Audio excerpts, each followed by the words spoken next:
got rose in my cup though. Started climbing my pole, she got me locked in on cup though. Cocaine in my nose, got rose in my cup though. Started climbing my pole, she got me locked in on cup though.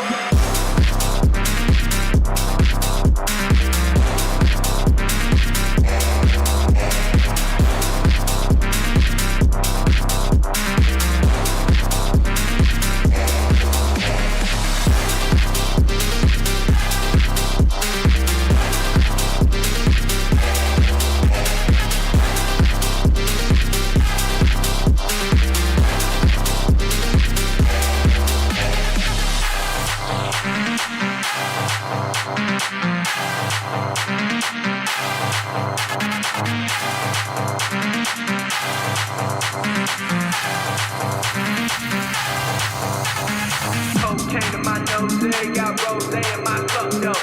Started climbing my pole, she got me locked in on cup though.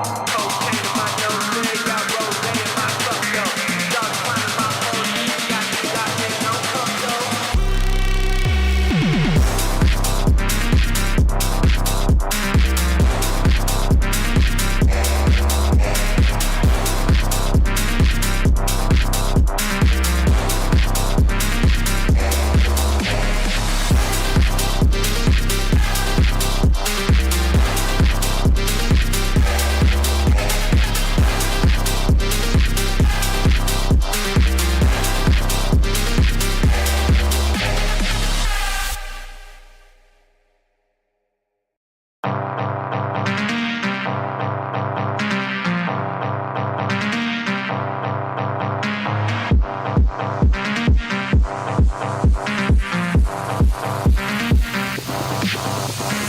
Cocaine in my nose, got rose in my cup though.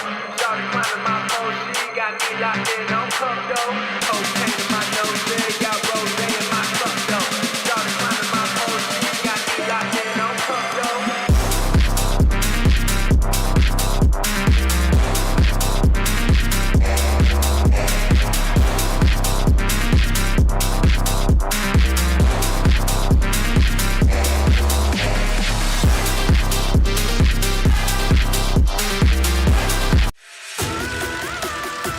Good evening, everybody. Welcome back to PSGL. George Morgan here and Jack Gannett.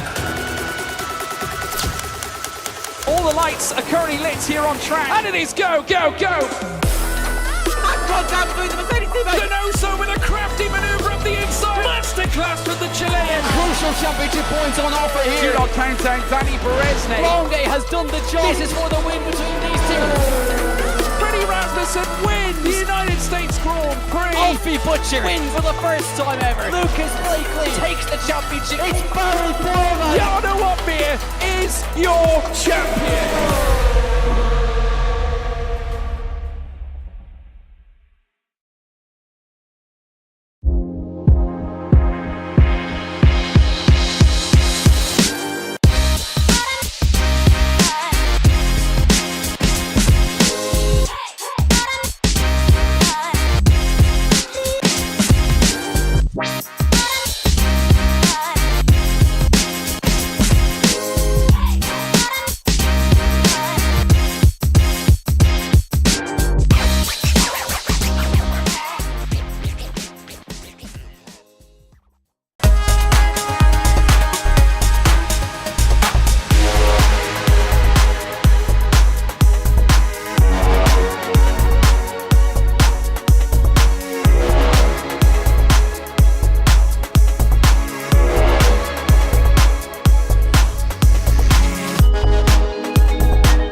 Hello, ladies and gentlemen, and welcome back to PSGL Season 37 F3 Round 2, or round deux if you're from the French. And we're here for Miami, the second round of this fantastic season. The opener at Silverstone was spectacular, and we're here for the second round today. I'm, of course, Alex, also known as Deafling, one of your commentators this afternoon, and I'm joined by my co-commentator to the left of me, or the right, depending on which way you're looking at it. It's TK. Yeah, good evening, Alex. Hope you're doing well. Excited to be back in the commentary box of PSGL, and excited as well for our round 2 race course in the Miami International Autodrome. One of the newest tracks in the F1 calendar. Yes, one of the newest tracks, a part of the American Revolution that they have brought, Liberty Media have brought to F1. Some people don't like it, some people despise it, and some people do enjoy it. So we're going to see if we can enjoy it today. Now, I do believe we have a track map we can have a quick look at, We do. TK. Hopefully, fingers crossed. It is. It is the correct one. 19 turns, 2 DRS zones, and some very tricky corners. A long old straight, where will be the easiest. 2 long straights actually, into basically the end of the first sector and the final of the third sector. It will obviously be easy to show you when we get into qualifying. Now, if we got the standings for last week, we can have a quick look. If you want to take us to those, Of course I can. So we'll have a look at them after round 1, after Silverstone. Of course, it is Rehard's that leads the championship with 16 points, and 3 points behind himself is Ben Marples, of course, coming in P2 last time around, scoring the fastest lap point as well. 16 rounds out your top 3, and then Tony Hietala brings it home in P4 for the first of the reserves. We'll run through quickly the rest of the 24 drivers. Angelo Race, Keanu, Thomas, Zach Miles in P9, and then Helte Korsman in P10, and then we'll run down quickly the last... we won't run down all 16 or 26. They're on your screens. You can see where your favourite drivers are on the championship, and of course, we're here for round 2 of a 12-round calendar. 12-round calendar indeed. Now, we'll be heading into qualifying in a few moments' time. We're actually just loading into the session as we speak. Now, Silverstone was a fantastic race, and once again, I've got to commend everyone here at PSGL for F3, because we have another full grid this afternoon. So another 20 drivers driving around Miami, and Miami is tricky at the best of times. It is a very tight circuit. It's technically a street track at the end of the day. Goes around I believe, the Hard Rock Stadium, where the Miami Dolphins play. So yeah, I know my sports. I'm not just an F1 fan. I think, you know what? I think Miami gets a lot of hate in terms of a circuit. Mostly, I think it gets that because of the American stigma, unfortunately, that exists in motorsport and most sports in general. But I think it has produced some good races. Of course, we had probably the best Miami race this year, where Lando took his first victory in Formula One. And is that... Oh, I thought I saw some rain there on the start, but I think it might have just been some stuff loading in. Yeah, I think it's looking very overcast here in Miami. We'll switch across in just a couple of moments' time when drivers head out on their out laps, rather. Just a reminder, we are indeed using the F1 World cars again, so there may be some funky liveries or some ones that don't quite match up with a team's specific team, but we will try our best to try and keep everyone on track and update to where everybody is on the grid. Yeah, unfortunately, from what we know, from what we've been told, the game has still not been able to be changed to allow the normal cars to have the correct settings and make sure they're all equal. So just for safety reasons and to make sure, well, not safety reasons, that's the wrong word, but just for in fairness, it gives us the F1 cars which are all equal. We do know that. It is a shame for us as commentators and as you as fans to not see your favorite drivers in their actual cars, but at the end of the day, this is the way we make it the fairest racing, and that is what we're going to do. A lot of cars coming out the pit lane here, TK, and I don't know if it's because there's rain on the horizon or everyone wants to get a lap in early. That's a very good question. Let's switch over to what is about to happen. As we saw, well, as we said in the little digest beforehand, it's looking very overcast here in Miami. I wouldn't be surprised if rain is indeed on the horizon. Yeah, everyone is out of the pit lane bar one at the moment. I believe that's Keanu in the pit lane. Rehard was actually the last one to come out of the pit lane, so he's at the back of the queue, considering he is, of course, top leading the standings. He would probably want to get a bit further. And this is one of the long straights we were talking about, the second to last sort of main straight on, well, the last main straight on the course into a very heavy braking zone. Very easy to overtake there, but also so easy to get it wrong as well. It looks like it's an easy braking point, but it's genuinely quite tricky. But Thomas Boldrin going for his first lap. TK, let's take us through the lap. Go for it. Yeah, indeed. So DRS open on the start, finish straight down towards turn number one. It's a fast and flowing few corners through sector one. It's a pretty tight braking zone for the first turn, but then it is pretty much down to throttle control as you weave left, right, and all through these section of S's that we find here in Miami. And then, of course, concluding with the big long left-hander, which is almost a double apex for our drivers to hit. You'll see that in a minute as Thomas tries to navigate that. You'll go inside a little bit wider and then back inside for the apex once again. DRS open for opportunity number 3 on this race course in just a couple of moments time. We'll wait until they cross that DRS line. There we go.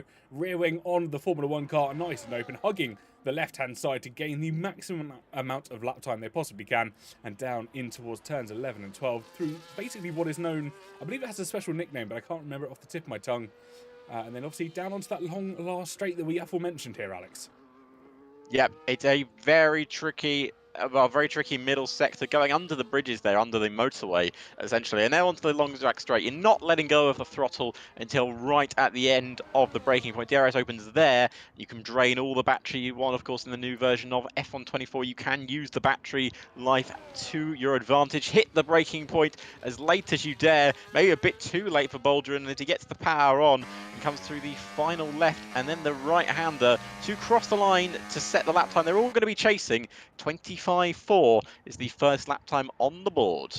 He is indeed. And now is a fun game that we have to play of find the car from the track map. Thomas Laminen goes up to the top spot and then immediately stolen away by Reese Imtiaz with a 1:24.992. Yep, and Tamas goes second fastest, 25.1. The only one into 24s is Race at the moment in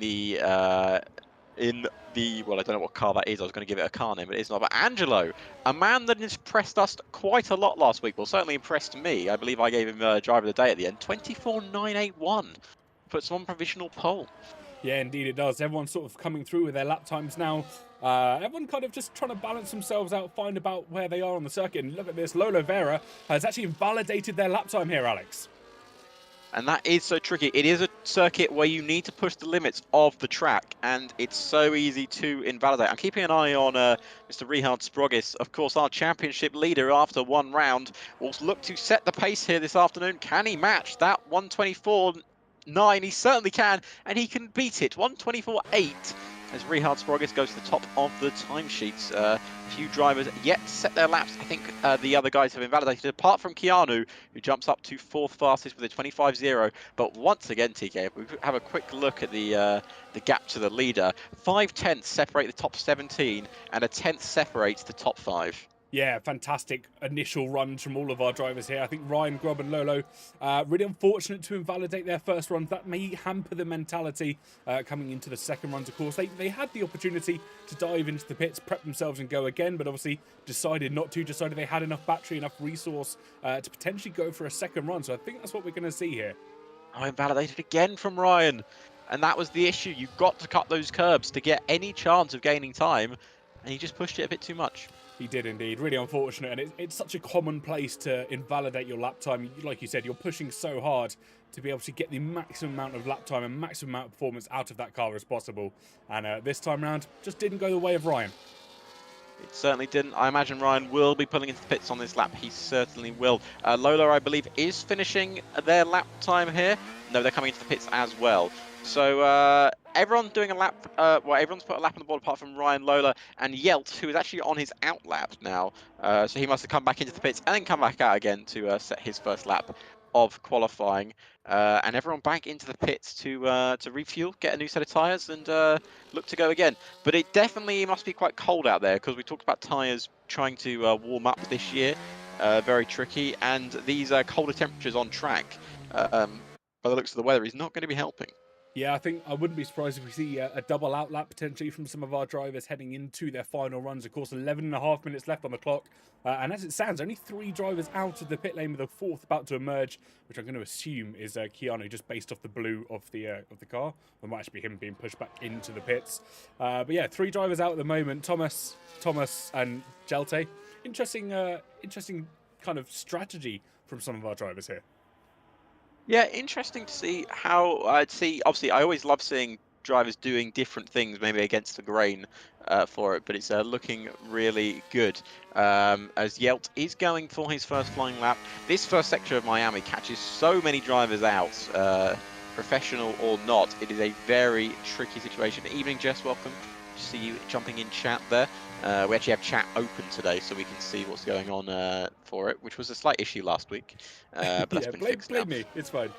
It's fine. Yeld now sending a good first sector by the looks of it, according to the track map. But I never trust the track map these days because it has lied to me in the past. Yeah, from what I understand, if they haven't set a lap time, that purple is not trustworthy. If they have set a previous lap time, that purple seems to be more trustworthy. Yes. That's a very good way of explaining it, TK. I mean, that's the best way I can describe it.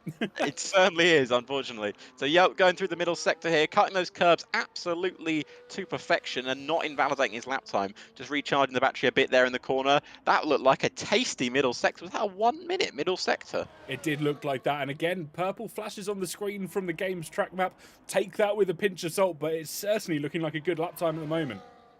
Well, 1 corner to go. Let's see if he's got a little bit left in the tank. Can he set a qualifying lap that's going to shoot him up the timesheets? He's currently on the bottom rung. Will he climb himself all the way up to the top? Oh, and he climbs himself up to 5th. It was a good lap in the end. Must have lost a little bit in the final sector. Yeah, he must have. Now the game begins trying to find the person who's next to be on a hot lap. I believe it's going to be Thomas Laminen. Down in P13 at the moment, heading through the little kink down at turn 12 through essentially where the stadium section is. Yep, going through the stadium section, but he's invalidated his lap time. He has. That's gutting. Half the time gone in this qualifying session. Now is going to be a moment of consolidation for him. Does he go into the pits? Does he take that kind of back seat for the next couple of minutes? Or does he try and recharge the battery and go again? I mean, it's tricky, isn't it? Because you've got 9 minutes left in the session. Could come out and do another 2 laps. It depends how much his fuel he's got on board. But yeah, you want to get a lap time on the board. And it's important that Ryan here gets a lap time on the board as well, because he hasn't got one. Yeah. At least if you've got a lap time on the board, you can chase something else. Yeah, very true indeed. Game showing us purple sector 1 again through sector 1 for Ryan Grubb. Quite happily choosing the the McLaren livery that's provided in the game, which makes life for us just that little bit simpler. Yes, because I would assume he's driving for McLaren, because if he was driving for Williams, it wouldn't make much sense. But yeah, he's got the McLaren Shadow livery on, I believe. So going through the middle sector, will he invalidate this time? No, taking a lot less curb. I think he was being very cautious on that one.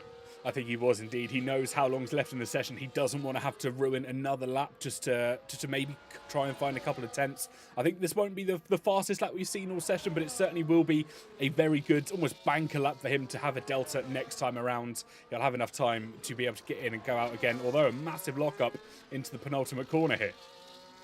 Marcel just jumped up to 2nd on the timesheets there as we were looking at Ryan. Ryan crosses the line. Where can he put his car?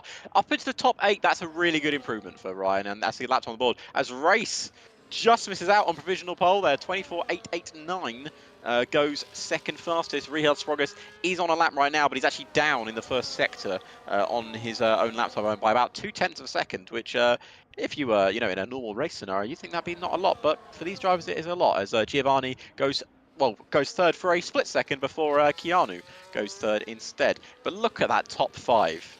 I mean, the top 19 is close. Yeah, I mean, the top 19 all split by less than half a second. Our top 5 drivers all split by less than 1/10 of a second. When we're talking about milliseconds and how much they really matter, that is a prime example of it right here. Yep. Rehard has just matched his middle sector time. Not improved again, so he's got to find it all in the final sector if he wants to have an improvement on his middle lap. Let's see if he does finish this lap time. Looks very tight on that corner. Probably the tightest I've seen someone go through that corner. So Rehard Sprogis to the line. Is he going to improve his lap time? I don't think he is, No, down by 1/10. So that would have only been good enough for 4th fastest if he had done that lap previously. So it must have been the first lap. Must have been quite magical indeed. Yeah, it was a fantastic first lap from Rehard. Watching Angelo, who, like we said, did well last season, and it is provisional pole for themselves, a 1:24.771. Very nice lap time there from Angelo. Wants to get himself into the 24/7s.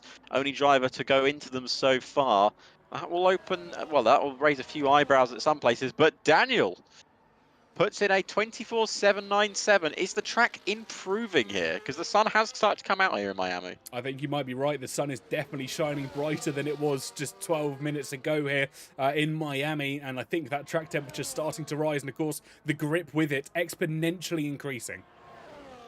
Certainly is. Ben Marples is on a flying lap as well, currently down in 11. Let's see what his middle sector time. I don't think this is actually a fast lap. I think he's going on a slow lap there, so not improving his time. Is there anyone out there actually going for a lap? No, I think they're all in their slow laps right now, getting ready to go for their final runs in qualifying. But that's a great lap from Angelo, and a great lap from Daniel as well, both ahead of Rehard, who's currently obviously our championship leader. But Rehard didn't have a good qualifying in Silverstone and still went on to win the race. Yeah, you're very true. He's known for his pace come race day, of course. That's a different kettle of fish completely to what it is in a qualifying session. You have one opportunity to get every corner almost perfect in a situation like this. Whereas when it comes to race day, you know, you're going to have 20 plus opportunities to not only make mistakes, but then gain them back lap after lap.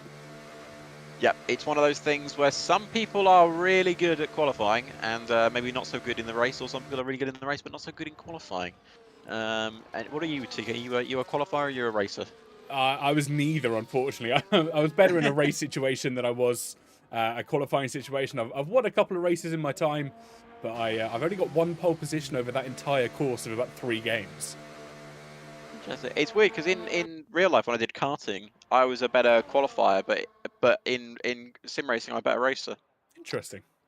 Which I always find a bit interesting. I don't know how well it translates, but I wonder if there's some parallel there between the differences between sim racing and real racing. Maybe something to do with the mentality as well.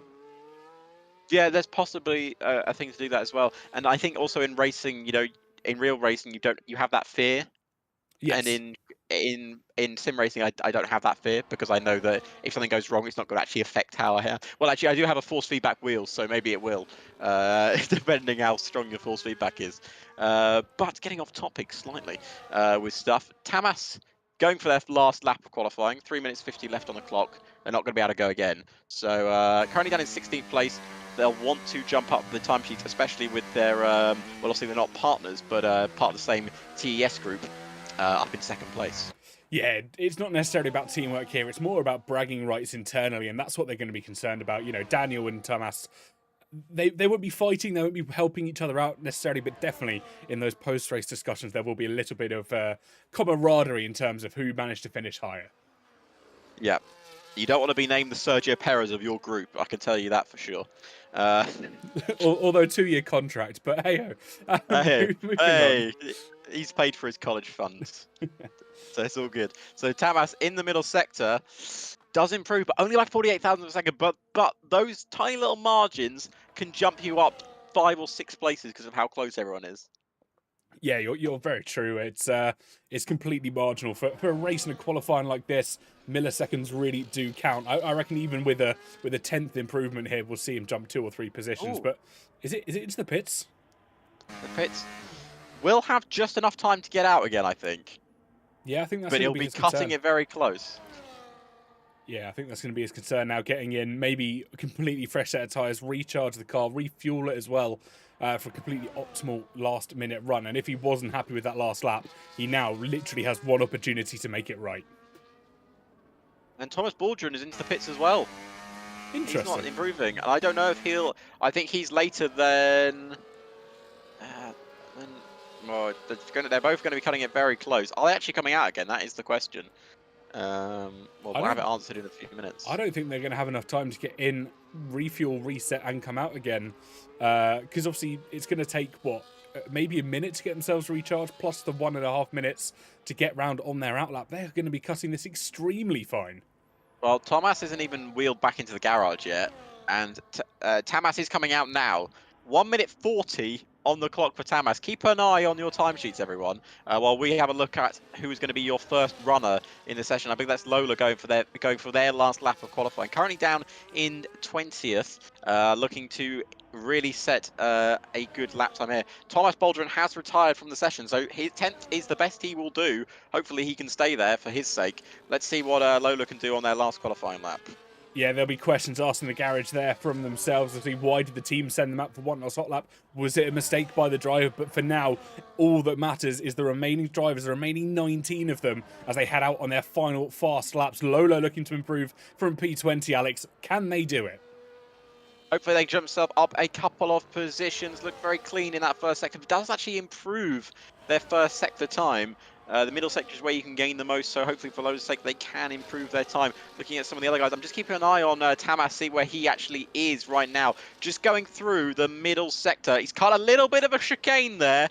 We caught that on stream, Tamas. Hopefully that's not a penalty-worthy thing, because he's going to have to go. 30 seconds on the clock. I think he's just going to make it. It's going to be incredibly tight here. I'm sure the stewards will be having a look at it later on as well, because that corner car, I think, could have ensured him actually getting to the timing line before that checkered flag flying. Yeah, well, 18 seconds on the clock. I think he would have made it anyway, but it certainly helped him. So Tamas did make the line. He is going to go again. So for his sake, he better set a good lap time, because that's going to look very embarrassing if he doesn't, for his sake. So Lola to the line. Can they improve their lap time here and jump themselves up from 20th position? No, doesn't improve, stays where they are. Thomas Laminen, sorry, just give me an eye on where everyone is. Race can't improve. Stays where they are. Had an awful final lap there. Does not improve at all. We're going to try and keep an eye on everyone crossing the line. Zach Miles goes 11th fastest. Next across the line will be Daniel, goes 5th fastest. He improves to 5th. Buba improves to 11th. Rehard stays 3rd fastest. Giovanni goes onto provisional pole. What a lap for him. Marcel goes 5th fastest. And TS goes 9th fastest, but lap times are still improving. Angelo cannot improve. He doesn't take provisional pole. The only man who can stop him is Linhart, goes 2nd, but can't improve. It's down to Daniel, but he's a 10th down in the middle sector. Is there any chance he can improve? People jumping up the timesheets all the time. Rehard's fallen down to 5th once again. That's where he started the last race. Daniel's to the line. Can he improve? No, he cannot. He cannot take provisional pole. Keanu into the pits. His session is over. It's now down to only one left, which I believe is Tamas, who is up on his lap time. He's going to need quite a hell of a final sector to jump himself up the timesheets. He'll be the last one to cross the line. Tamas to cross the line. Where can he improve to? It proves 11th fastest, but it's Giovanni with our last lap gasp. Takes provisional pole. Well, takes not even provisional, but pole position here for the Miami Grand Prix. Yeah, fantastic final lap there from Giovanni, upping themselves by about half a tenth, just pipping out Sixton there. And of course, Angelo, who's held it for the majority of the session. That is going to be your qualifying order for this afternoon. And Alex, we'll go back to our lovely faces, shall we? We certainly will. That was quite the qualifying session. I mean, people just setting last-minute lap times there. Sometimes coming across the line last is the best play at the end of the day. But yeah, so yeah, the top two, just having a look at it here on the old race director. Top three separated by a tenth of a second. The entire grid only separated by well, from first to 19th, separated by 4/10 of a second. And I mean, that's again really impressive. Yeah, absolutely incredible. Obviously, Sixton Lockhart there. Linhart losing out by 5/100ths of a second. So absolutely incredible margins. But Alex, I've got a question for you. Do you know why Sixton didn't get pole position? I don't think I know why. Because he didn't have a GT Omega game.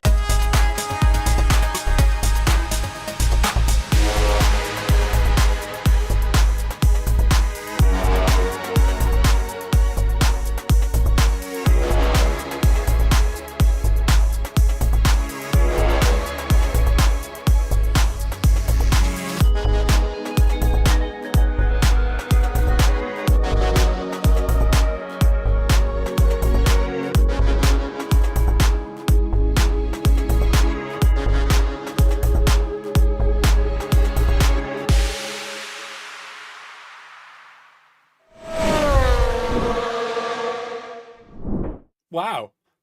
Wow, wasn't that great? Wasn't that great? That, I mean, definitive proof there. definitive proof that if you have a GT Omega gaming chair, you do go faster. So thank you again to GT Omega Yeah, for being a proud sponsor. Sponsor? Is yeah, that the right word? sponsor. Yes, sponsor Yeah. for PSGL. Of course, I'm sure you saw the SRC as well earlier today. I'm sure we'll show you another one of those ads a bit later on. But we are going into the race in a few minutes' time. It looks again overcast here at Miami. I don't know if it's a formation lap, so I am That's a very good not question. entirely sure. Should we head back to the racing just in case? Yeah, just in Let's do case, because I've been in a situation before where I've missed the start of a Grand Prix, and I wouldn't want you to have the same feeling for stuff. But that front row is very tasty. Giovanni on the front row, I mean, it's going to look good. And Rehard's once again fighting from 5th. Got to improve that. Obviously, I know he won in Silverstone, but if you want to win a title, got to start further up the grid. Indeed. I mean, if we're talking about spicy grids, this is the Hell's Kitchen of Formula One grids here. Of Oh, course, very, very spicy indeed. There is no formation lap, so Alex, I'll let you take us away. well, the 5 red lights are on. And they're off, and we're underway for the Miami Grand Prix as Giovanni gets a good start as we race down into turn 1. Linhart in behind with Angelo's. People diving on the inside of Rehard's looking for a move already. But he's actually dropped a place, fallen down to 6th there as cars are going side by side through this first sector. But it's Giovanni who leads Linhart, Angelo, Gelt, Danielle and Rehard's in your top 6. We've got a battle going on in the middle sector there between one of the McLarens. Ryan battling with Ben Marple's couple of real wheel-to-wheel battles, and I think the reason why these cars are dropping back is difference in tyres. It is an overcast day, it is cold here at Miami, and some of these guys are on hard tyres. They are not warming up at the start of this Grand Prix. Yeah, long race ahead of them, of course. It's a long pit lane here in Miami just to double up the fact. So drivers looking to go long on their strategies. Is it going to be 3 wide into the penultimate, into the little kink here for Rehard Sproggets? No, but he gets ahead up into P4. There's moves further back as well. Marcel's managed to pip up Daniel for P6 here. And it's such a tight middle sector. We've got cars going wheel to wheel through this middle sector. The bollard has already gone. Early on, bollard removal there. Linhart's found his way into the lead after that 3 wide moment. And Angelo going to have a straight line masterclass. Going to go straight past Giovanni and might even get a run on Linhart. But Linhart covers him off and into the braking zone. Who's going to be in front? It's going to be Angelo, and even Rehard looked at the inside there. One of Giovanni's running a little bit more downforce because it looked pretty easy to get past him down the main straight. Yeah, fantastic opening lap from all of our drivers here. Angelo just having to hold up in P2 at the moment. Rehard's almost saw an opportunity down into the penultimate corner, into the tight left-hander, but the door was firmly shut in his face by Giovanni. P3 is where they currently stand. But Rehard's doing very, very well on hard tyres here. Not many of them have survived. If you look at the bottom 16th down to 20th, they are all hard tyre runners here, Alex. Yeah, a lot of the hard tyre runners really struggling to warm them up. And I mean, oh, just, as I say that, Rehard gets one hell of a snap there. And you can see those hard tyres are not enjoying the opening few laps of this race. And Rehard's almost squeezing Yelt into the wall there. Very aggressive defending as we got another change for the lead as Angelo takes the lead of the Miami Grand Prix. The medium runners 1, 2 and 3. But yeah, as you said, Rehard's doing a great job of holding on to the back of the medium runners and somehow not falling down the order like a few others have. Even Ryan falling down the order there. If we have a quick look at the positional changes on the first few laps. Your biggest gainer, Angelo, gaining up 2 positions. Your biggest loser, Tamas, has lost 7 off the start. Actually, I should say Race has gained the most, gained 5 off the start there. Now up in P7. But yes, 7 losses on just because of those hard tyres. Yeah, the collision further apart there. That's Sixton who's gone round. There was contact, I believe, with Giovanni. A little bit of a late break for himself. And that is going to be Sixton P2 originally. He's down to P10 here, Alex. Well, now the biggest loss is Linhart as the 2 McLarens battle side by side, and Ryan now in front of Tias there. But what happened at the front of the grid with Linhart? And now he's got a bit of a charge on his hands. Did either of them pick up any damage? Do you see any damage flying off of them? I didn't see any damage. It looked like just a casual spin, but we'll try and see if Sixton has indeed picked up any damage. That'll be the question on all of the engineers' faces at the moment. Yep, and we'll keep an eye. We'll also show you tyres as well once we've had a little bit of a cool down period from everyone. But yeah, people moving up places here. Keanu up into 12th ahead of Ryan, who's once again struggling on those medium tyres. But that's opened the door for Rehard. Got one less car to worry about up for the front. But Angelo, 1.3 seconds clear He's out of DRS range. Zelenkovic is battling alongside Daniel. Daniel on the inside, Zelenkovic on the outside, but it switches to the inside line and he takes ahead into 7th place. That is real racing, and he's moved himself up into the top 7. Yeah, beautiful move there. Daniel just left a little bit vulnerable. That allowed Tima to make the move, dive down the inside, and actually held it round the outside with an expert precision. Brilliant move indeed. Got a car pulling out all the way to the left-hand side there. Do you think that's engine overheating causing that problem? Because it is a big problem in this year's game. Yeah, I think you're absolutely right. Long straights here in Miami do, of course, equal a bit of a DRS train like we've had here as Tamas loses a couple of positions, both to Zach Miles and Thomas Baldra. But yeah, engine's definitely overheating here. I think that's going to be the issue that we'll see as this Grand Prix continues.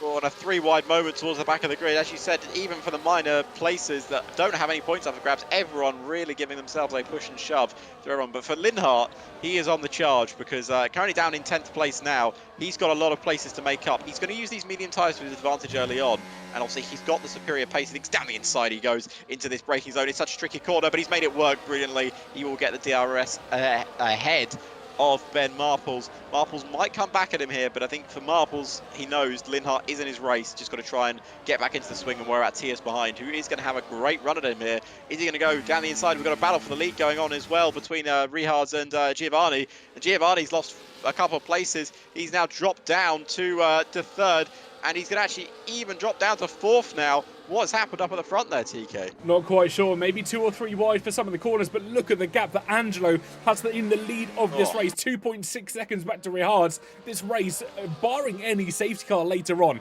surely this is within his grasp. Angelo had a great race in Silverstone, looking for a great race here this afternoon. And who's that gone straight past? Giovanni there. Is it Marcel who looks to make the move? He's going to force his way around the outside. No, doesn't have the grip to do so. Or does he? No, just losing it slightly there on the rear end as Rehard once again making another move up through Daniel. And he's got past the other hard tyre runner. Rehard on a little bit of an aggressive charge here, but he knows he needs to. He's got to get up to this top 3. Yeah, Zelenkovic will be his next target up in P7, of course, about 0.3 of a second up the road. But that all-black car is looking to make every opportunistic move that the book allows him to. And Sixton has read that book front to back, cover to cover.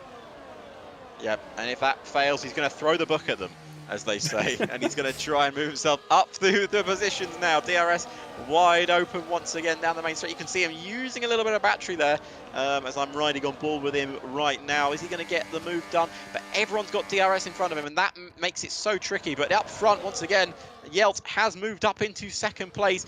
This battling behind is music to Angelo's ears because he knows that these guys battling means they're not catching him. Yeah, exactly that. There's lots of battling going on left, right and centre down in P9.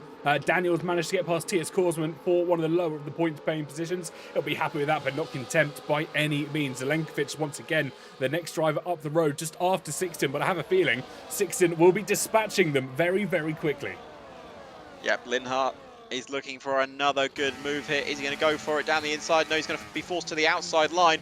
And Zelenkovic trying to defend a bit of...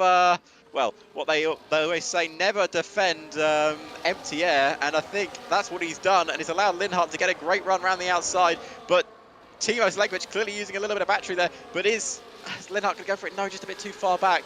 You never want to defend nothing. That's what you never want to do, because it opens up the door for someone else to go for a move, and Rehard is such a smart and experienced driver that he'll really want to make this move stick. But Zelenkovic is no slouch. I've seen him race almost, well, 3 seasons now, and he is a rapid driver. Rehard has his work cut out for sure, but 3 seconds now the gap out front.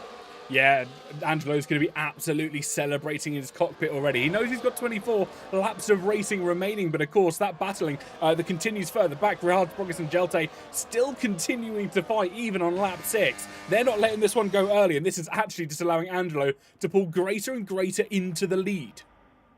Yep, is there maybe a bit of trying to team play here? Trying to, obviously not part of the same team. Teams don't really matter here in PSGL. It's not a team championship, but maybe trying to use each other's DRS to pull closer to Angelo could be a play by the by these 2 drivers. They'll know they can't let Angelo just drive off with the victory. They've got to at least give him a little bit of a challenge. The interesting thing here, though, the tyre offset between Rehards and Angelo, hards versus mediums. Is that going to come into play a bit later on? Well, I think that's the question our drivers will be asking. There was a little bit of a dive further back. I was trying to catch out who that was. It was potentially Race, just having a look down the inside, maybe some engine cooling as well, because we're 7 laps into this race. It's pretty much been a train the entire way through, and those engines are going to be screaming for some cold air. The only one I can tell you that will be fine with his engine is Angelo right now. He's probably turned it down. Yeah. Probably had a little bit of a turn off in his engine because he knows he doesn't need to push it that hard. But he won't be relaxing just yet. As they say in motorsport, as the great Murray Walker said, he said, anything can happen in motorsport, and it usually does. So let's wait and find out. It's not over till the fat lady sings, and she's definitely not even warming up yet. We're only on lap 7 of 29. So Linhart, once again, trying to make that move. But I think he's going to be a little under pressure now from Daniel because those medium tyres do not have the same advantage they had at the start of this Grand Prix. Yeah, you're very correct. Obviously, the medium tyre and the hard tyre, we're looking at a crossover period. I think probably around this sort of lap, our drivers will be strongly considering their options. But the hard tyre runners know they are in a fantastic position to be able to run this race longer, run in the train almost for as long as they want. They'll have the benefit when it comes to later in the race. They'll have the lower fuel loads, but they'll have the fresher and the grippier tyres. You've got to think as well, this is a street circuit at the end of the day. They are absolutely tough on your tyres. This is not a track that people drive around, you know, every day. This is not a track that gets so much track time. This is just part of the normal, well, it's a pop-up, isn't it? It's a normal, it's street and permanent, I believe. Well, it's essentially a car park in the Hard Rock Stadium grounds. Yeah. So, I mean, cars drive around here all the time, but it's not really that grippy, to be honest with you, and tyres do get worn. I can tell you, though, that gap at the front is down to 2.3 seconds. Is that a little bit of tyre saving going on for Angelo here, or is that Rehard's turning up the throttle a bit, turning up the engine modes and going for it as we get our first 3-second time penalty there loaded at the back of the grid, unfortunately, with the 3-second time penalty. Yeah, of course. Maybe the tyre's starting to fall off as well. Angelo's starting on the medium tyre, of course, Rehard on the hard, and he's done a fantastic job to get up to the lead of, well, essentially P2 of the race at the moment. Once Angelo has to pit earlier than he does, he will inherit the race lead. But Rehard's showing why he won last time out, why he is such a dominant driver when it comes to sim racing here in PSGL. And Ryan moving up as well, up into 12th place now, right behind his teammate once again. Now, his teammate was let pass a bit earlier on. If I was McLaren, I'd be getting onto the radio to TS saying, well, TS, you had your chance. The guy behind you's got faster tyres. Let's see if we can give the other guy a go. I think that's probably what the best option is. Yeah, I wonder if we'll see any inter-constructor team play. Of course, there is a team championship in terms there's a championship standing for our drivers, and they will want to maximise points in terms of that. But everyone knows that F1 drivers, especially sim racers, have a very competitive nature, and they won't want to give up the easy positions, especially so early. They hit each other. He went into the back of him. I don't think there's any damage there. So Ryan's got away very fortunately, but yeah, there was contact between Ryan and Tiers there. Got to be a little bit more careful with that, lads. You do not want to Nico Rosberg it. Yeah. We've had our first driver in the pit, though, Booba, into the pit lane. Yep, and I assume that's going to be for another set of it's going to be set for hard tyres, and it is hard tyres going onto the race. That is a long old stint on a hard tyre set. Yeah, 21 laps on a set of hards. It's not unheard of, but it's certainly going to be a challenge, say, later on in the race. But maybe they're trying to pay off running some free air for some considerable time, of course. Maybe the engine just getting too hot. They were at the back of the pack, and that engine temperature will start to affect performance. Could this also be a case of the undercut being incredibly powerful around this circuit? I think that could be the case. Obviously, we'll wait and see later on if they're able to have a quick chat. But there is a driver being forced off the road to Sixton, I think, going around the outside. And it is him and Daniel getting caught up as they head into the kink, into the chicane. And it is Daniel that comes off the worst of the two of them. And I think that's a little bit one of those things that, yeah, maybe Linhart could have given a bit more move, but that's part of the circuit. It's so tight, it's impossible to get two cars through there, let alone one Formula 1 car. Yeah, exactly. There was never going to be there was no opportunity for our drivers to go too wide through that situation. It was a bold attempt, but it didn't quite pay off for some of our drivers. Yep, Daniel clearly, though, pestering as Angelo's into the pits. Wow. A bold call by our race leader. He pits first, and he's decided he's going to be controlling this race. It's another set. Oh, I thought he was another set of medium tyres. I thought he was going for a two-stop. It's a set of hards going on for Angelo here. Yeah, I think one thing I want to point out and try and remember to the audience at home as well is our drivers don't necessarily have their assigned pit boxes here this afternoon. Yeah, that's true. Now, there's a chance that they will fall with the same tyres. Now, I am surprised that Angelo has pulled the trigger so early. Lap 9, so that's what? That's another 20 laps on those hard tyres. Yeah, I think it's going to be a long old stint, but of course, maybe again the free air worth it for our drivers. Yeah, I know the undercut is very powerful around here, and clearly the hards are working quite well by the fact of rehards and all of our hard runners. We actually see Thomas Baldwin there losing a couple of positions, falling down the order. I think he's got absolutely double slipstream down that main straight by 2 hard tyre runners in Zach Miles and Tamas. Is actually, I can say they're going wheel to wheel here through that middle sector. And once again, run out a little bit wide. Similar incident we saw a little bit earlier as Danielle falls to the back of the grid as Booba gets past, and Rehard has just been overtaken there by Yelt down that back straight into the lead of the Grand Prix. He has indeed, soft versus medium, so maybe Yelt's tyres just firing up a little bit more, but into the pits he comes. That DRS advantage was enough for him to take the plunge, dive into the pit lane, and I wouldn't be surprised if a lot of the drivers behind him choose to do the same, and I'm almost pretty much correct. What is that, 6-7 drivers all into the pit lane on lap 11. Yeah, I'm just keeping an eye on these drivers as well to make sure none of them are driving into the same pit boxes, and I believe none of them are. None of them double stacked there, which was very helpful for them. Just keeping an eye on where Angelo is. Angelo, of course, jumping ahead of all of them, and unsurprisingly so, the undercut was as powerful as I suspected. Did anyone else jump in front of them as well? Just seeing where Marcel jumped into 13. Yeah, 13. Yeah, just 13th, jumping and seeing if some of the other guys had some of their things. Ben Marples down in 16th, and Booba, who pitted a couple laps earlier, didn't actually gain any positions on that ahead of the guys that were, but he was a bit further behind them, so the undercut isn't majorly that powerful. It's just a little bit powerful. Yeah, it's obviously an advantage. There are 2 very long straights on this course, very high opportunities for overtaking. Of course, you've got the little short stint down the start-finish straight, but that's not necessarily an overtaking opportunity unless you get a fantastic run out of the last couple of corners. I believe turns 17, 18, 19 are those final 3. But everyone's kind of moving about. Daniel's up to P3. He's got past Sixton here. Yeah, finally got in front of Sixton. I wouldn't be surprised if we see Sixton come into the pits as Tamas gets in front of who was that in the end? It was Zach Miles, wasn't it? Yes. Yeah. So both the last 3 medium runners into the pits, Giovanni, Linhart, and Keanu, all into the pit lane here. All of them have got their own separate pit boxes. Thank the Lord for that. You don't want to be caught up in those pit boxes. So the only one yet to pit in this race, all the medium runners have pit now. The rest of the hard runners yet to pit.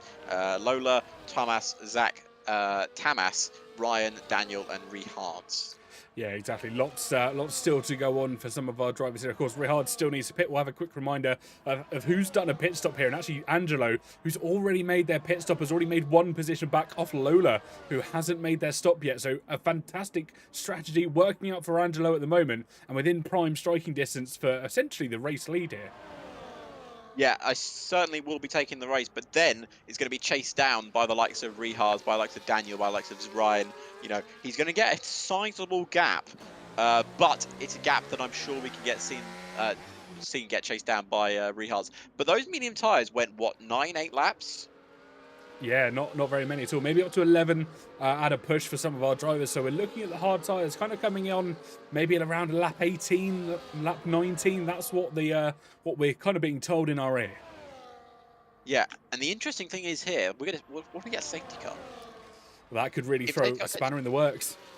Yeah, if they gets called right on this lap or in the next couple of laps, it's going to really mess up a lot of the hard tyres strategy, because mediums won't take you to the end of the Grand Prix, or if they will not have the advantage that you want them to have.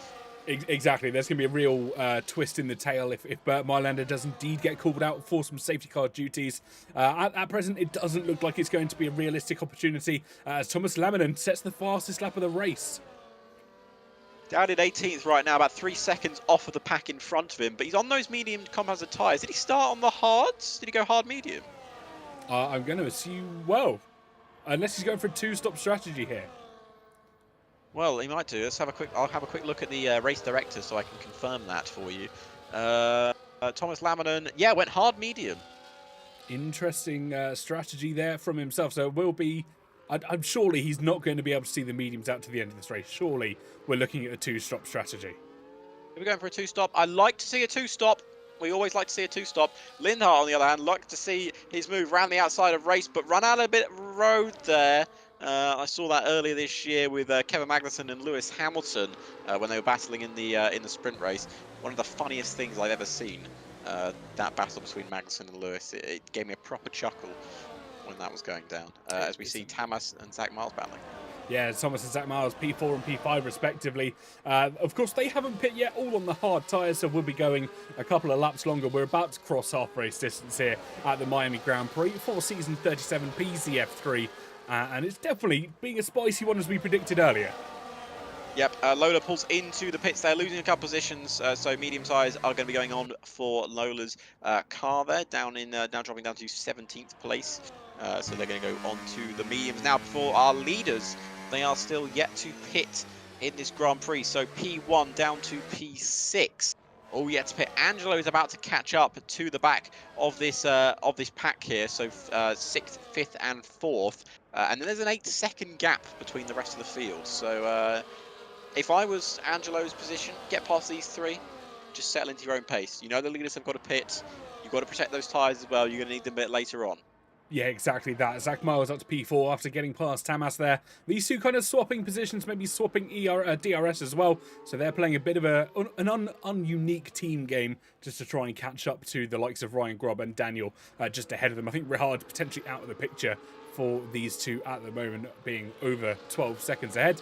But as things stand, Rehard quite comfortably leading this race. Quite comfortably indeed, as we see Ryan and Daniel swapping places once again. As you said, they might be doing a little bit of swapsy games, and someone pulled right over to the left-hand side there.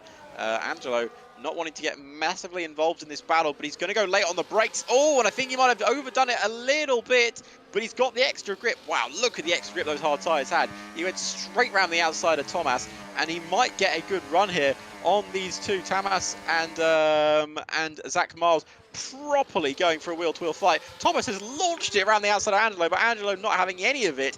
Made another lovely move there on Zach Miles. He's got two for the price of one. It's like we're in bargain hunt. Is he going to go for the third? That's the question. Round the double left-hander he goes now. Can he try and stick around? Do those tyres still have the grip to send one round the outside? I mean, riding on board with him there, that was absolutely on the limit on those curbs. Curbs have been changed in the most recent patch, I believe, so they are a lot more deadly to ride, but these guys are properly sending them on them. Is he going to get the third? Can he finish off the trio, the trilogy of overtakes, and he's going to make it? He's going to make it, well, unfortunately, the weakest of it all. The trilogy, the third one is always the weakest. He's up into 4th place. It is indeed. 1-2, absolutely fantastic. Third kind of let us down ever so slightly. The build-up was there. The hype was there. And then the movie itself was actually not as good as we were expecting. But Angelo now on the charge for the lead of this race. Tamas, Zach, and Thomas will have to just sit behind, hopefully inherit some DRS as well. Yep, certainly will. 8 seconds to the lead of this Grand Prix. What Angelo needs to do, cool the tyres, cool the engine, because Rehard is in the pits. He is indeed. This is going to be make or break now for Angelo. He's got to try and get as much of a gap on Rehard as he possibly can. Drivers further behind coming into the pit lane as well, but Angelo has the ball in his court, and it is going to be 14 invigorating laps of racing. Rehard, where is he going to drop down to? What? How many overtakes has he got to do? He's down to 14th here. 14th. Oh, just coming out there in front of Tias. Sorry, 13th. Medium tyres, fresh mediums until the end of this Grand Prix. Do not go anywhere, folks. Of course, F2 and F4 will be starting shortly. But you do not want to miss the end of this Grand Prix, because I think this is going to be absolutely thrilling, as Rehard's already looking for his first overtake. And surely these guys on the hard tyres will not battle it too much, because they know Rehard is not their race. Well, you say that, but I think they might actually race them a little bit harder than he was expecting. He may have the fresher tyres, but these hard runners know if they can do anything to disrupt his race, that will really throw a spanner in the works for our race leader over 15 laps here, as we enter, well, about to enter lap 17 of 29 of this Miami Grand Prix. He's got a considerable train of cars in front of him. He's not going to have as much DRS assistance as he thought he was going to be able to. He's got to be careful. The engine will start to heat up as they go down these straight time after time. How soon can Rehard try and dispatch this opposition that stand a foot of him on the podium?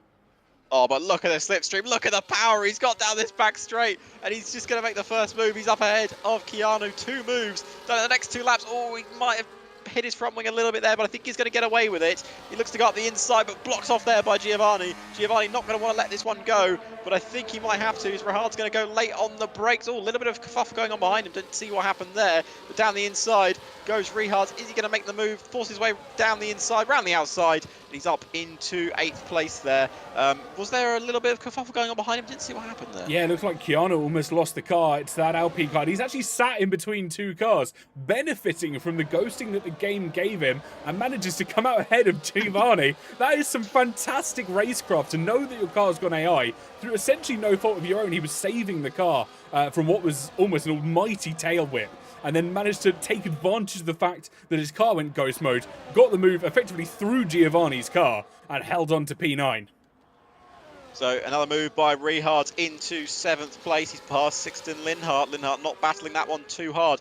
Angelo has taken the lead of the Grand Prix, if anyone was wondering. Zach Miles still yet to pit in this Grand Prix. Daniel Ryan all in the pits for new medium tyres. They're a bit further back, currently in 13th, 14th, respectively.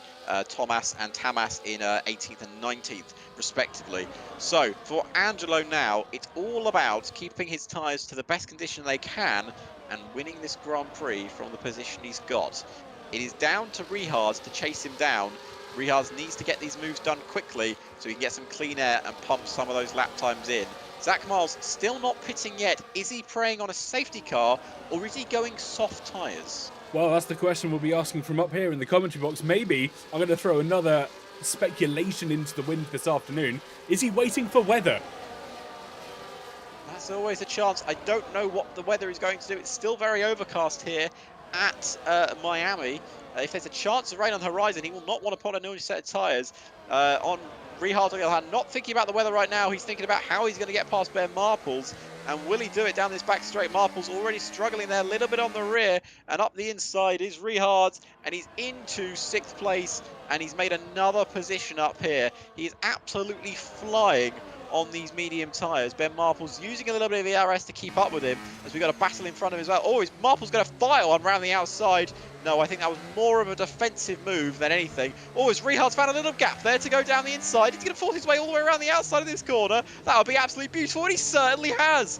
What a move by our championship leader, and that is why he's the championship leader. He's up into 5th. Exactly that. That's an opportunistic move. That is textbook if ever I've seen one. Round the outside, he held the side-by-side through the little chicane, and when there was no more room, he magicked his way through. He said, yes, there is. There's enough room to fit my car in here, and through he went. He almost looked for a double overtake there on Yelte and Marcel as well, into the penultimate couple of corners. Rehard is on an absolute rampage right now. We got yellow flags further back. I think that might be Giovanni, who's had a little bit of an incident.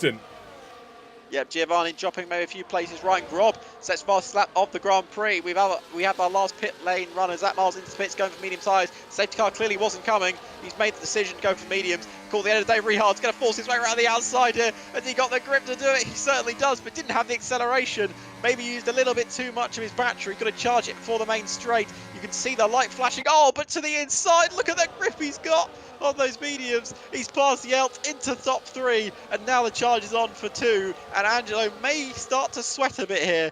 But you can look at Yelt, he's still got that straight line speed, he's got that DRS. There's no reason he should give it up right now, because he's still on the hard tyres that are still a decent race tyre. But Rehard is going to say no thank you, going to hold it down the outside. Will he force him to run a little bit wider? But there's still battle wheel to wheel. This is a brilliant battle, but Rehard comes out on top. He's up into 3rd, solidified that position now.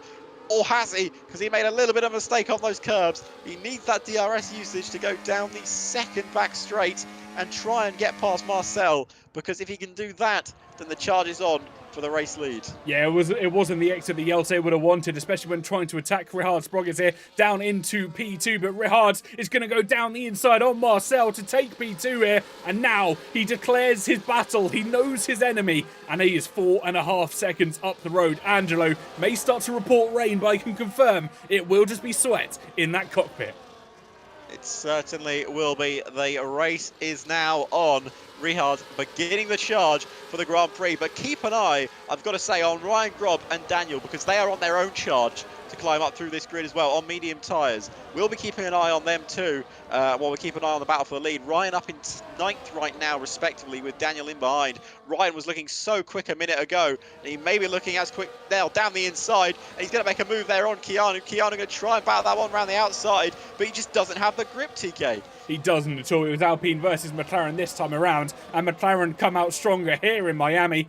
And it's a fantastic move by Ryan Grob. It was so charismatic. He made the move, he held the move, and that is exactly what he was wishing from new tyres.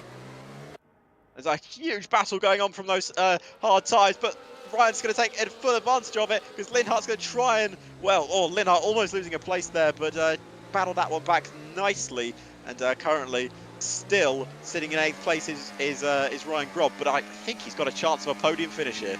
He certainly does. There's a long way to go in this Grand Prix. It'll be 9 laps of racing when they cross that start-finish line in just a couple of moments' time. Ryan Grob's not done, though. He moves to the inside for the dive into the tight left-hander. The McLaren car is going to get the move done. Those new tyres proving an invaluable resource for the McLaren driver.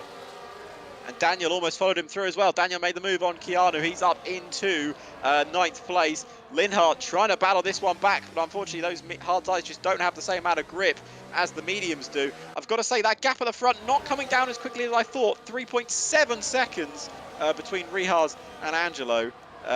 So Rehard's really got some work to do here. And in those these sectors, he can really catch him through the first pivot of the first sector, maybe the middle sector, but not really closing that gap as quickly as I thought. Well, of course, it's a long race. There's still 8.5 laps of racing to go here in Miami. Anything can happen. That gap, I think, is coming down just enough to see it till the end of the race. It'll be striking distance pretty much with 1 or 2 laps to go. So Rehard is leaving himself an almighty challenge, but Marcel is not making the challenge any easier. He is following Rehard pretty much to his gearbox as they head through every twist and turn that Miami is throwing at them. Yep, Marcel has but not really dropped back, and Rehard's unfortunately not been able to drop him. Thomas Boldrum gets 3 seconds time, but so does Buba. That's towards the back of the grid, battling now for, I think, 18th and 19th place. That the offset strategy hasn't worked for them this afternoon. Ryan really struggling with that straight line speed. He has not got the same slipstream effect as Ben Marples does in front on Yelt, as Daniel gets past Linhart. Linhart going to try and fight this one around the outside, but he cannot do it. And for the other medium tyre run of Ryan Grob, just gets that extra grip out of the corner. But Ben Marples draining his battery here, and he's got straight back in front. But Ryan will try and force it around the outside. He breaks a bit later there, does Ben Marples, and can't get the undercut. The switchback of dreams, as I like to call it. But Ryan stays in 7th place. Yeah, it looks like Ryan Grob was actually setting up for a switchback of his own as they headed through the first couple of corners here on lap 22, but it wasn't to be this time around. Ben Marples, as you said, with an audacious drive out the final couple of corners down the start-finish straight, and that is what allowed him to stay in P6. Looking up to the top of the race, though, Rehard's, that time difference now, 2.5 seconds. That is 0.8 lower than what it was this time around, last lap. That gap is coming down and coming down. The pace difference on those mediums is quite substantial. But again, as you said, Marcel has not been dropped.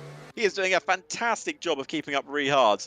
And I'd be a bit worried for Angelo if I was the engineer, because he's got a couple of cars basically coming along with him, getting dragged along. Oh, a little bit of a desync there. Was that an issue? I think it's come back. Yeah, I think we're all good. Maybe just one of those lovely features, but nonetheless, Rehard now down to under 2 seconds of a gap to Angelo in front. We'll have a quick check of the ERS. It's sitting at about 20%, and this could be a really interesting battle to the end. I don't think Angelo is going to be wanting the additional laps to keep coming here as we race through Miami. 23 and 29, 7 laps of racing remaining, and surely this is going the way of Rehard's. Rehard went for the alternate strategy. He took the pain at the start of the Grand Prix for those hard tyres. Did so well on them to keep up with everyone else, especially the leaders. And now he's chasing down Angelo for what would be his second win of the season. Back-to-back wins kicking off this season as Ryan finally gets in front of Ben Marples. We've got a yellow flag in that middle sector. I don't know who that is for. Is that for one of the... it's Thomas Laminen trying to get through the corner. I think he does get through. That shouldn't cause any sort of safety car or virtual safety car. He's got the car back underway, but I don't know what happened there. But Ben Marples, I say, has been overtaken by Ryan, but Ryan losing a place, but he goes down the inside. Oh, they almost touched there, but just keeping out of his side pod. These two putting on a great show for 6th and 7th right now. But Ben Marples, defensive masterclass, you might say. Yeah, fantastic. So far, so good for Ben Marples. Further back, Sixton and Keanu having their own scrap as they headed through the little chicane through down towards the final long straight of lap 23. Sixton being the Minister of Defence here in Miami, not allowing Keanu up into P9. And this is a fantastic show for Sixton as well. Further up, Daniel's going to make a dive down the inside of Ryan Grob, trying to secure that P7 spot. I think he was later on the brakes. He secured the spot. An audacious send that has worked out. And Rehard is going to take the lead of the Grand Prix. He's made the move around the outside. He closed up so quickly. We weren't even paying attention because he's up into first. He's taken Angelo's position, and Angelo falls down to second. He's not going to take that line down, though. Not at all. Angelo hopefully has some battery saved up. Of course, it was a case of if not when that Rehard was going to catch up. Of course, the alternate strategy paying off for our championship leader at the moment. But Angelo has definitely got his work cut out over the next 5.5 laps of racing here in Miami. He's going to battle that one out. And don't count out Marcel as well, because he's still within this battle. DRS is still enabled for him. So Angelo's still within that DRS striking distance of Rehard's. He's got to keep it through this sector, though. He knows from experience that those medium tyres will start to drop off through the last couple of laps. But his hard tyres have been on for 14 laps. And they're going to start really struggling on his setup. And it's going to be really hard for him to keep up with Rehard's. But let's see if he can do it. But the alternate strategy, once again, seems to have paid off. It has indeed, but of course, Rehard has already been on those mediums 8 laps. We saw drivers coming in around lap 9 up to lap 11, and that is going to be more than, well, that's going to be too much for some of the drivers. But Angelo looking to make a move here. Or is he? He sits behind. Did a little bit of DRS chicken going on? I think there might be some tactics going on. Angelo maybe just sat behind charging the battery until he wants to strike. He's building up like a cobra. He's waiting for the prime moment to attack, and he's choosing not to do it yet. Choosing not to do it. He knows that if he makes that move, Rehard will do the exact same thing that he's doing right now. Yeah, exactly that. Of course, he's got to pick his opportunity wisely. If he goes, he's got to get a move on and absolutely go. Close out of DRS range from Rehard. But I think he knows the tyre advantage won't last long for the pink car in front of him. And that's what he's waiting for. The patience game will come. And of course, lap maybe 26, 27, that is when the tyre differential will really start to play in Angelo's favour. Certainly will. Keep an eye on Daniel as well, because Daniel kind of swapped positions with Ryan. Ryan was making all the moves. Daniel said, sorry, mate, I want to turn and making the moves. And he's certainly done. He's fired one around the outside of Yelt, and he might move himself up into 5th place. Do not count out Daniel from this Grand Prix just yet. He's on a late charge, and he's got a chance of a top 3 finish, maybe even the lead if he's got that chance. Well, that's the question. How quick can he dispatch the drivers in front of him? He's got Marcel, he's got Zelenkovic in front of him. Yellow flags being thrown further back. That's Danielle, who's had an unfortunate incident through the little kink up towards the hairpin, up towards the chicane. Again, Angelo just sat behind cooling his engine. He's not going to make the move here, surely. Oh, he felt up the inside. Marcel, on the other hand, may consider this battle a little bit of an annoyance for him. Will he just go for it? This is what I want to see. You never want to see guys just sitting behind. Marcel, just have a little send, buddy. See what you can do with it, because you've got a guy in Daniel who will not play these games when he gets up there, because if he thinks he can go for this win, he's certainly going to go for it. Well, exactly. If I'm Marcel at the moment, you've got to make that move before Angelo wants to go for it. You've got Timor, you've got Daniel sat behind you, who are all looking at that race win, knowing it's in their grasp. What has happened there?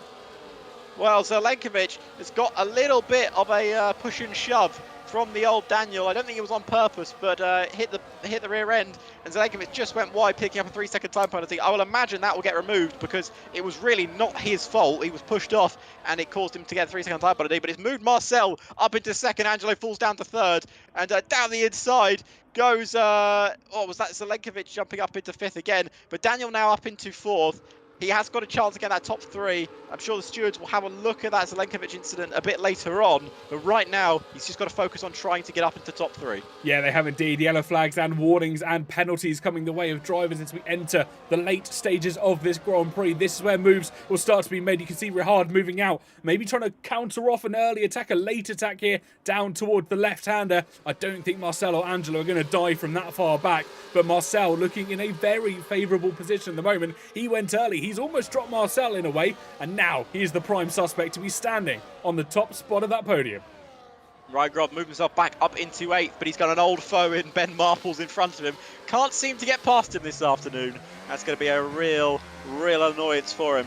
For Zelenkovic, he's sitting in 5th right now. Yes, you can see he's got a 3-second time penalty, but I will imagine that will be removed from the race due to him basically getting a 3-second time penalty for something that wasn't his fault. So I will hopefully that will get removed, but that is not up to us. That is a steward's decision. So right now, he will be dropping places after the end of this Grand Prix.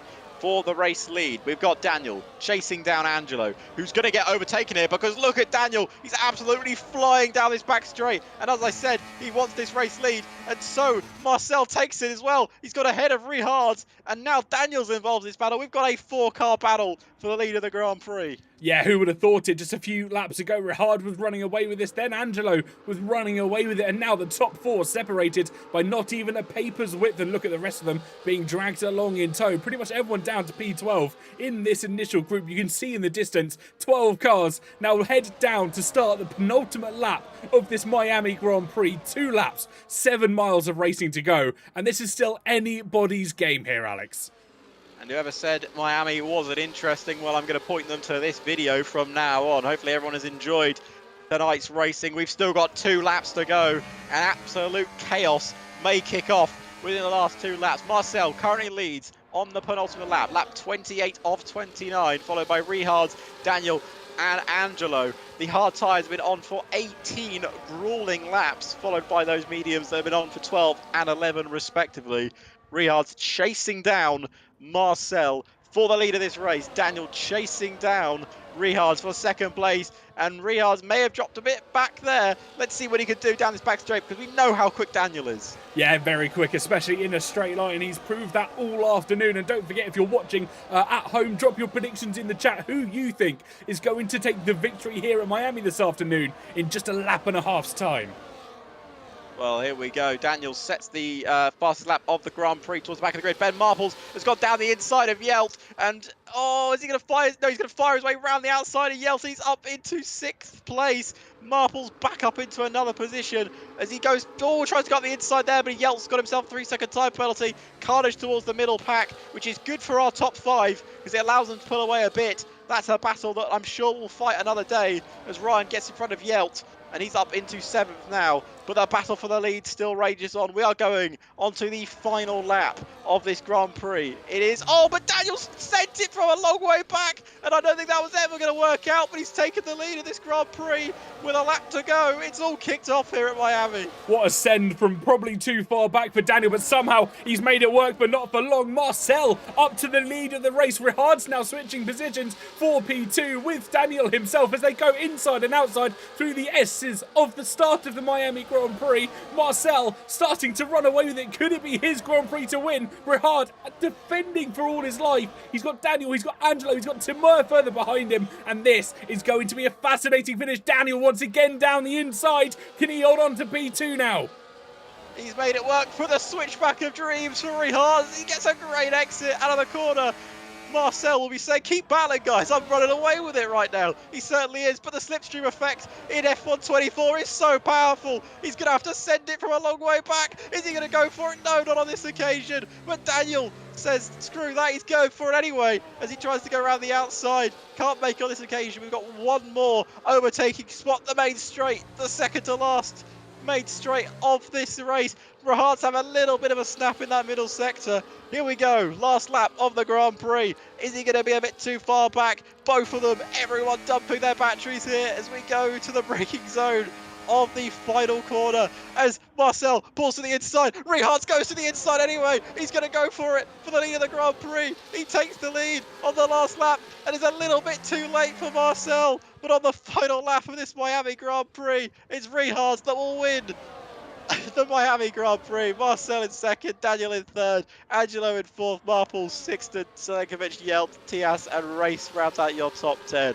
Wow, what a finish. We have just seen Rehard showing why he is such an experienced racer when it comes to Grand Prix like that. He had Angelo nearly 5 seconds up the road at one point. He clawed that back over about 2 or 3 laps here this afternoon. And then what has been a fantastic battle with about 5 or 6 cars to finish off the Grand Prix here. Rehard Sprogis is your race winner. And I mean, that was an incredible final lap. And that was the experience of Rehard.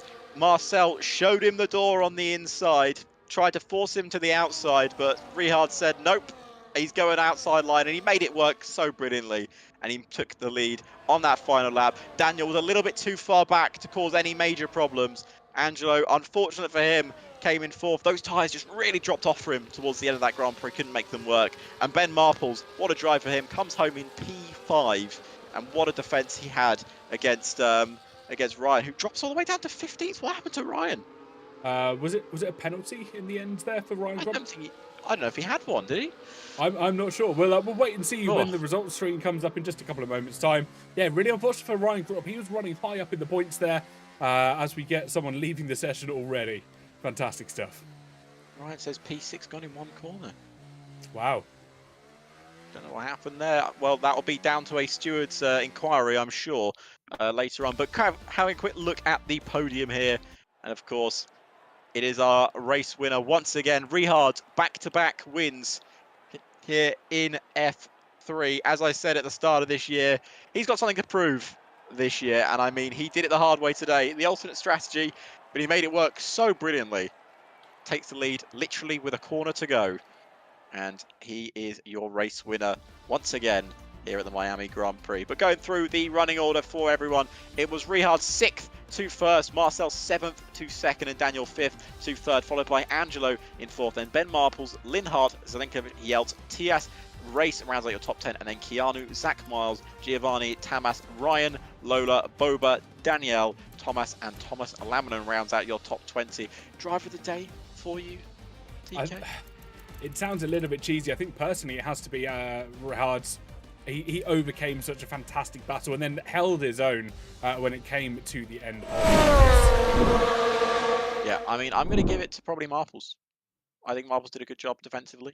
We'll see how that one goes later on. But we're going to try and get the top 3 in for interviews. So if I grab them, so at Rehard's,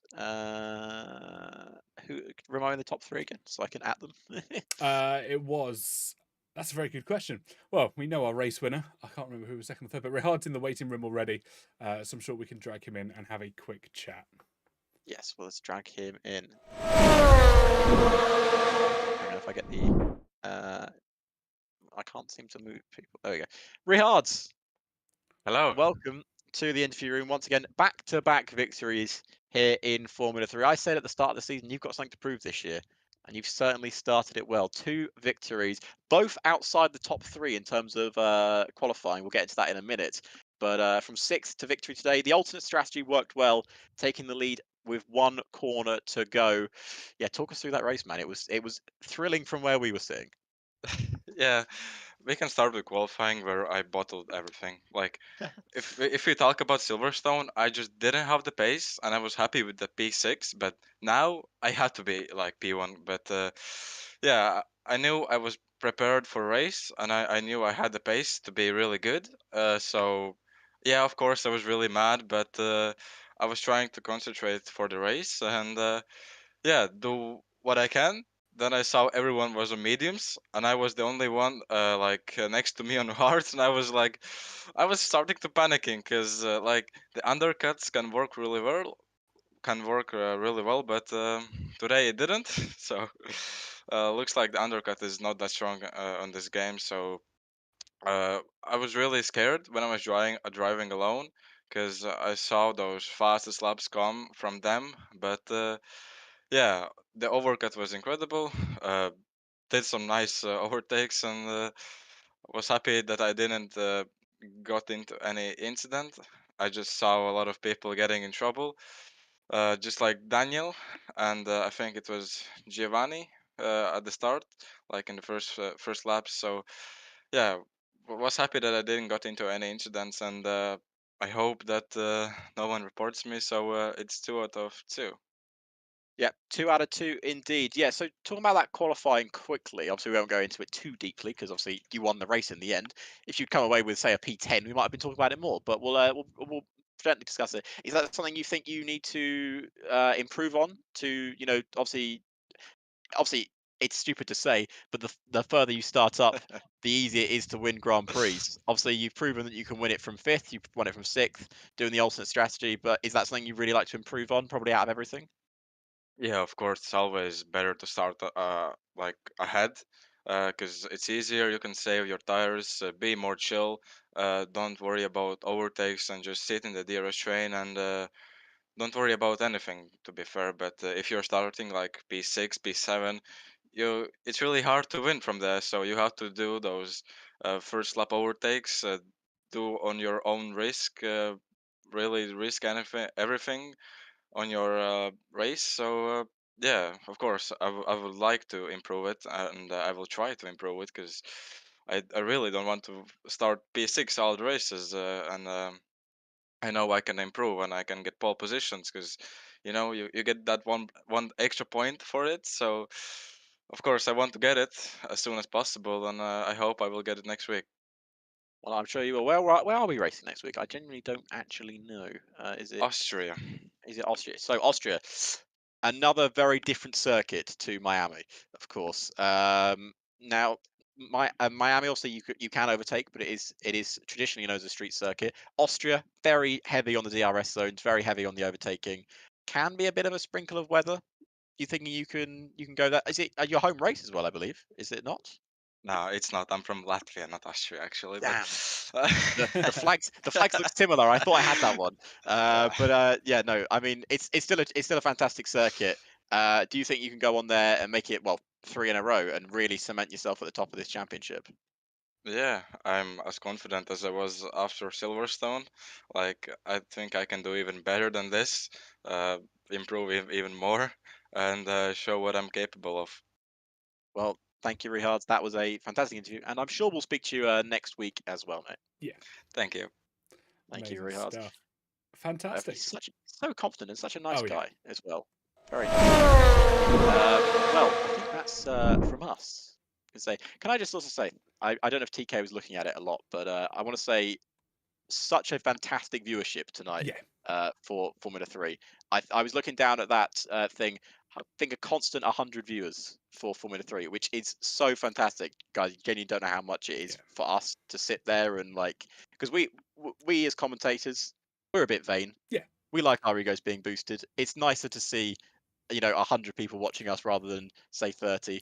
But for PSGL as well, I'm sure TK's got his own thoughts on it in a second. But for PSGL, it is fantastic to have so many people come and watch our streams, watch F5, watch F3.